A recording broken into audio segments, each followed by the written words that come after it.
Halo, kenalin. Nama saya Gibran Basmalardianto dari program studi D3 Hubungan Masyarakat, Fakultas Ilmu Sosial Universitas Negeri Jakarta.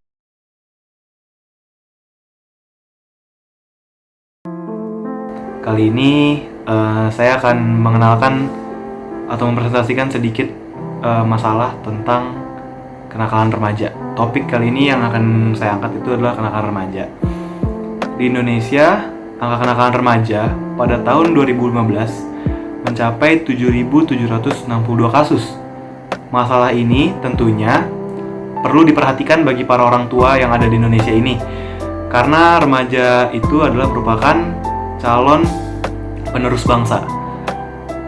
Kenakalan remaja itu pengertiannya adalah segala perbuatan yang melanggar aturan dalam masyarakat yang dilakukan oleh pihak remaja atau kalangan kayak kita-kita gini lah. Fenomena sosial ini kerap ditemukan di kalangan pelajar. Tawuran itu menjadi salah satu contoh kenakalan remaja yang paling sering ditemukan. Apalagi sih contoh-contoh kenakalan remaja? Kayaknya sih banyak ya yang udah sering kita temuin kenakalan remaja yang ada di negeri kita ini terutama. Contohnya kayak berkelahi, bolos sekolah, pergi dari rumah tanpa pamit, terus merokok, mabuk-mabukan, dan bagai macamnya. Kenakalan remaja ini dapat menimbulkan dampak negatif, baik bagi dirinya sendiri yang melakukan, maupun buat keluarga dan bahkan kerabat-kerabat di sekitarnya. Dampak yang dirasakan dapat berupa fisik maupun mental. Misalnya, kalau orang udah kecanduan narkoba nih, hingga kepribadian yang menyimpang. Mereka kalau udah kecanduan narkoba kan pasti agak susah ya untuk lepasnya ya. Di sisi lain, dampak kenakalan remaja pada keluarga dapat menyebabkan ketidakharmonisan dan terputusnya komunikasi antara anak dengan orang tua. Lebih jauh lagi, jika kenakalan remaja berdampak pada kehidupan masyarakat, maka pandangan masyarakat terhadap remaja dan keluarganya pasti akan menjadi buruk. Sebenarnya apa sih yang menyebabkan kenakalan remaja itu ada? Penyebab kenakalan remaja itu ada dua faktor. Yang pertama itu faktor internal. Faktor internal sendiri ini merupakan penyebab kenakalan remaja yang didorong dari dalam diri remajanya itu sendiri. Disebabkan pertama itu bisa jadi karena krisis identitas. Kenakalan remaja dapat dipicu oleh krisis identitas di mana mereka mempertanyakan dan mencari jati dirinya mereka untuk dapat dikenal oleh orang lain. Kegagalan pencarian jati diri ini menyebabkan remaja melakukan berbagai macam kenakalan. Yang kedua itu ada kontrol diri yang lemah. Remaja-remaja yang zaman sekarang nih kan banyak banget ya yang kayak nggak bisa nih ngontrol dirinya sendiri. Ini tuh dapat terjadi ketika iman yang ada di dalam diri remaja ini udah mulai melemah. Selain faktor internal, ada juga faktor yang kedua itu adalah faktor eksternal. Penyebab kenakalan remaja yang didorong oleh faktor eksternal itu, contohnya kurangnya perhatian dari orang tua atau orang-orang terdekat.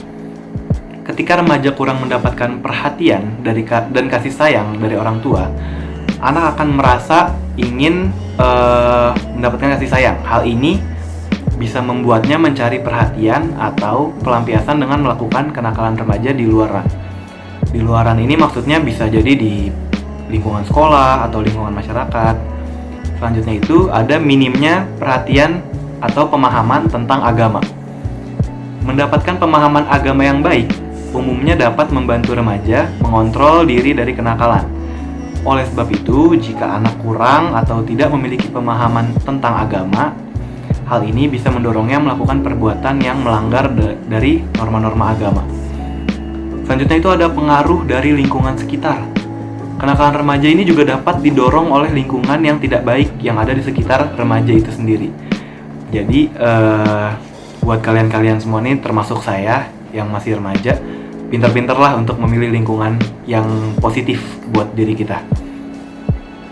Selain penyebab, di sini saya akan menjelaskan cara mengatasi kenakalan remaja yang ada di Indonesia.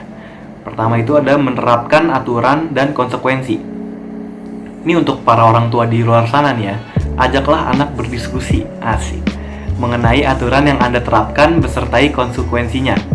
Misalnya, jika dia melakukan kesalahan, dia harus menerima konsekuensinya. Kita harus memberi anak-anak kita nanti konsekuensinya. Terus tanyakan apa yang terjadi padanya. Ini tuh lebih ke orang tua ya, lebih harus perhatian kepada anaknya. Selanjutnya itu ada luangkan waktu untuk anak-anak.